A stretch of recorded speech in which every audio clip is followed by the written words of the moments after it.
Hey guys, and welcome to another Interstellar Modeler. Just keeping you updated now with my progress with the Colonial Viper. Let me show you what I'm up to here. What I've been working now on are the lights for the cockpit area.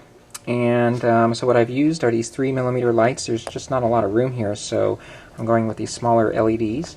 They come with these thin wires that are already attached to them.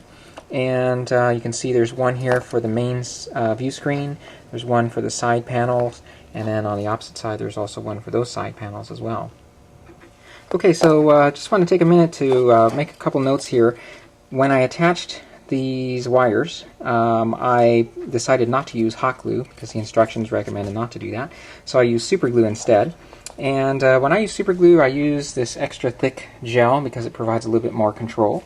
So I applied a few drops or a drop or so along the areas where the wire needed to attach to the hull.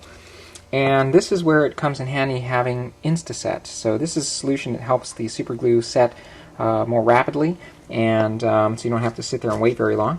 But rather than spraying the area, I decided to put some in this little dropper here. This was a bottle of eye drops that had expired, so I just emptied it out, and this allowed me to apply a couple drops here where the super glue was applied, and it's set almost immediately. So again, very helpful solution to have when you're working with super glue.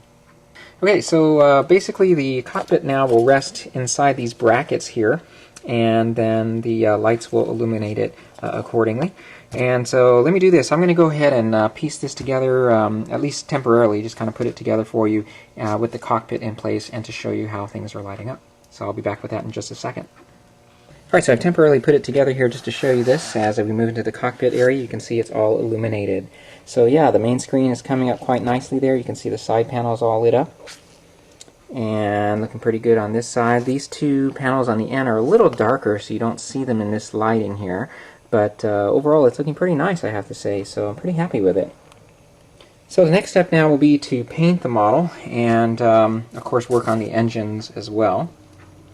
I think what I'm going to do is paint the top coat here and then piece it together, and then I can work on the seams afterwards. I think that'd be the best way to protect the cockpit from getting paint on it. So that's the next step there.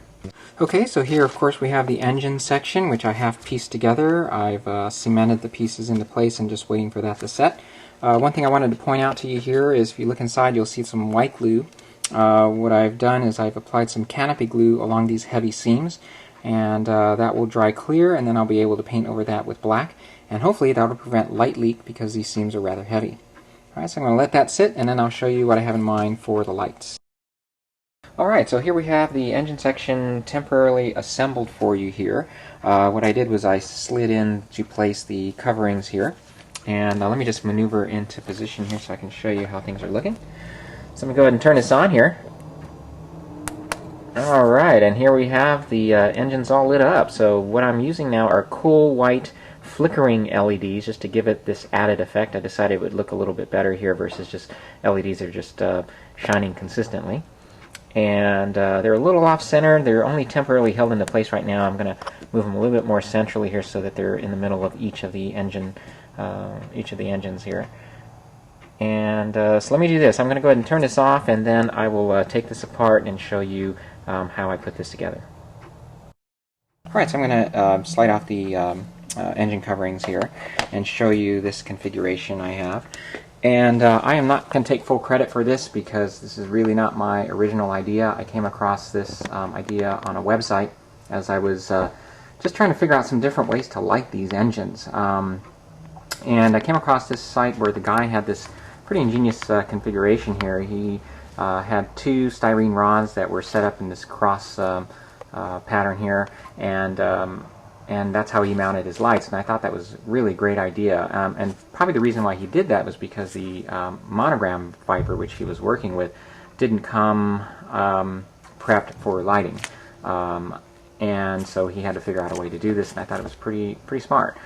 So again, what you have are two styrene rods here, and I just kind of measured it out, and then I marked off what I thought were the center of each of the engines, and that's where I have the LEDs mounted.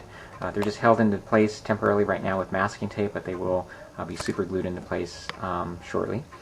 And so the reason why I decided to go with this configuration versus, because as I mentioned, this model is actually prepped for lighting, is this. So let me just show you. This is the engine section here, and this clear piece actually has indentations on each of the engines here where you can mount about a 3mm LED there. And they would be held in place, and you glue them into place, they'd stay quite nicely.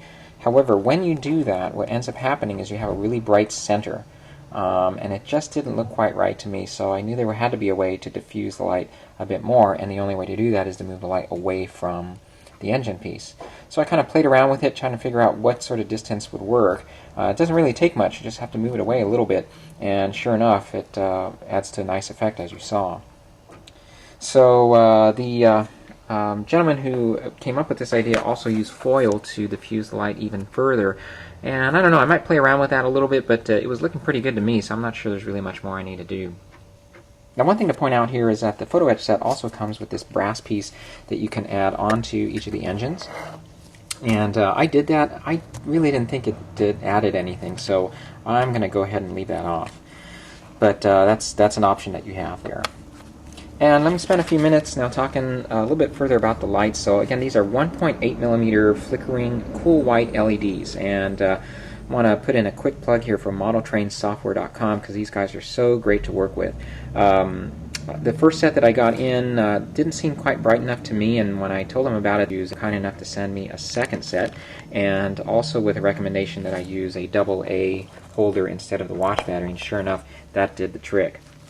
Now, if you are a little intimidated lighting your models or working with LEDs because you don't know much about electronics, not to worry, because these guys have also some great tutorials and just really a lot of information there to show you that it can be done quite easily, and the way they have a lot of their products set up, they come pre-wired, so there is no soldering involved. So again, it's modeltrainsoftware.com. Check them out. Great people to work with there. Alright, so what's left now is to put the model together and to certainly paint it and detail it. I will do that in another video. I'm going to end this one here for now. As usual, if you have any questions, feel free to email me, and I will see you in the next one. Thanks again for watching.